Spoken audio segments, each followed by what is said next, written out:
Em um dia ensolarado, nasce o Kuma, o bebê que se destaca por sua alegria sem fim, mas o sangue que corre em suas veias esconde um segredo que, ao ser revelado, vai trazer trevas ao seu futuro. O pai de Kuma pede ao doutor que nunca revele a qual raça ele pertence. O nome dessa raça ao qual Kuma e seu pai pertencem se chama Bucaneiros. Essa é uma raça especial, com membros que são mais altos que humanos médios, mas menores que os gigantes. Os Bucaneiros eles são uma raça mestiça, possivelmente com ligações a gigantes ou até mesmo a raça antiga de Nika, que pode ser uma raça diferenciada ligada aos gigantes. Pouco tempo depois, o doutor não manteve a sua promessa e os segredos de sua raça foi revelado. Enquanto ele ainda era bem novinho, Kuma e seus pais foram separados e foram escravizados pelos Tenryubitos. Eu não preciso nem dizer o quão brutal e desumana é a forma como os escravos são tratados, né? Um certo dia, o Kuma encontra o seu pai. Ele tenta se fazer de forte e, mesmo sofrendo diariamente, diz que tá tudo bem e mente dizendo que o seu mestre trata ele bem. O Kuma pergunta ao seu pai sobre sua mãe. Nesse momento, eles se sentam e ele conta que sua mãe faleceu e que deve estar em algum lugar melhor agora. Então, sentados, eles não aguentam e começam a chorar sem parar. Outro dia, para tentar animar seu filho, ele conta de uma lenda que sobreviveu entre os gigantes de Elbaf e os Bucaneiros. O pai de Kuma diz que um dia ele será libertado por um guerreiro lendário, Nika,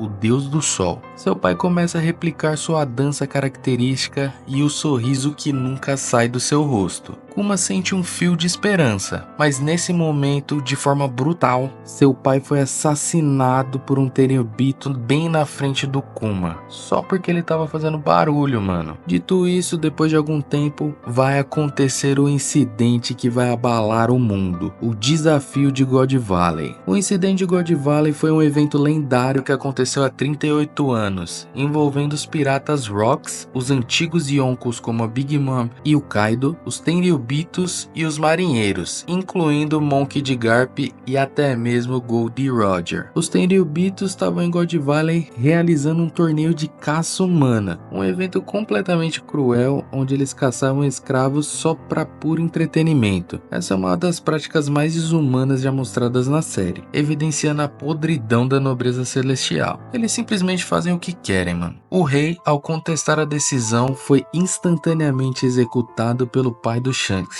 Quer dizer, Fingerland Garling. Guarda esse nome, porque esse cara ainda vai fazer uma baguncinha em One Piece. Será mesmo que ele é o pai do Shanks? O que você acha? Mal sabiam eles que o que ia rolar nesse lugar precisou ser apagado da história. O Kuma estava em God Valley e ia ser um dos escravos caçados, mas ele decide tentar fugir. Dá pra ver que a raça dele tem uma força absurda, porque ele entorta a sela no braço e vaza dali. Mas antes de conseguir fugir, os outros escravos acham ele, espancam ele para levar ele de volta. A verdade é que se ele não voltar, todos os outros vão ser mortos, mas eles vão acabar morrendo de qualquer forma, né? O Kuma já estava exausto e queria morrer ali mesmo, até que duas pessoas que vão mudar a sua vida completamente aparecem: Ivankov e a sua irmã Dini. Ela te lembra alguém? Eles oferecem uma escolha aos escravos: ficar ali ou morrer, ou então fugir desse caos todo. E ali, depois de muito tempo, a gente finalmente vê os olhos do Kuma brilharem novamente. Então começou o desafio de God Valley. Garling e os Tenryubitos são completamente impiedosos e o Saturne tá lá, assistindo tudo de camarote. Mas o Ivankov falava muito sério sobre fugir daquele inferno. Eles têm um plano: usar o tesouro que seria dado como prêmio para quem ganhasse aquela competição desumana. Lá tinha umas Akumas no Mi absurdas, uma Zoan mítica que te permite virar um dragão azul, que no futuro se tornaria a fruta do Kaido, e a Nikyu Nikyu no Mi, uma das frutas mais incríveis da obra e que já salvou muitas vidas, inclusive dos Mugiwara. O plano era o seguinte: criar um caos gigantesco na ilha e, quando estivesse rolando essa baguncinha, roubar as frutas e assim fugir daquele pesadelo. Mas como fazer isso? A Dini, muito gênia, diga-se de passagem, conseguiu hackear as comunicações e vazar as informações do que estava rolando ali em God Valley. Então, o caos que eles precisavam, os piratas piratas vindos de todo lado iam causar, atrás dos tesouros que tinham ali na ilha. E aí começam a chegar vários navios pirata atacando a marinha. O evento que deveria ser só diversão para os Tenryubito vai virar na verdade o encontro dos seres mais poderosos da época. Falando nos mais poderosos, chegam os Piratas Rocks, com nada mais nada menos do que o Barba Branca, Big Mom, Kaido, Chique Leão Dourado, John, só gente fraquinha. Como se fosse pouco esses caras, logo em seguida chegam os piratas do Goldie Roger. A marinha estava completamente perdida, sem nenhuma chance. Mas se tem Roger, tem Garp. Então ele chega na ilha também para dar uma esperança para a marinha. Eu queria muito ver em detalhes tudo que rolou nesse dia. Mas enquanto tava rolando toda a treta, Kuma e Ivankov seguem o plano e conseguem roubar os tesouros. Eles finalmente têm as Akuma no Mi nas mãos e a chance de conquistar sua liberdade. Mas de repente, alguém aparece e já rouba a fruta do dragão do Ivankov. Fora que já imobilizou ele na hora. É a Lin Lin, ou Big Mom. Ela quer as duas Akuma no Mi. Ivankov manda o Kuma fugir e comer a fruta. Ele é a última esperança. E assim, ele o faz. Kuma comeu a Nikyu Nikyu no Mi, mas como nada é fácil pro Kuma, ele dá de cara com o Saturne. O encontro foi marcado por medo e terror, porque o Saturne simbolizava tudo que havia de mais opressor na vida do Kuma: a escravidão, o preconceito e a violência sem limites. Saturne não só reforça o desprezo que tem pelos escravos, como também deixa claro que o destino do Kuma seria o sofrimento e o controle absoluto. Mas o Kuma só quer a liberdade e ajudar as pessoas a alcançá-la também. De repente, já corta a cena pro Kuma, Jinny e Ivankov em uma igreja. E ali a gente descobre que o Kuma se tornou um verdadeiro libertador, como Joy Boy, porque naquele dia ele salvou mais de 500 escravos graças ao poder de sua Akuma no Mi. Passado um tempinho, o Ivankov decide sair em uma jornada para aproveitar a sua liberdade. Kuma e Jinny ficam e começam a morar juntos. Logo eles se adaptam ali à nova vida e finalmente começam a sentir um gostinho de felicidade depois de tudo que passaram. Quando eles se dão conta dessa felicidade, eles olham um para o outro e não conseguem aguentar a emoção.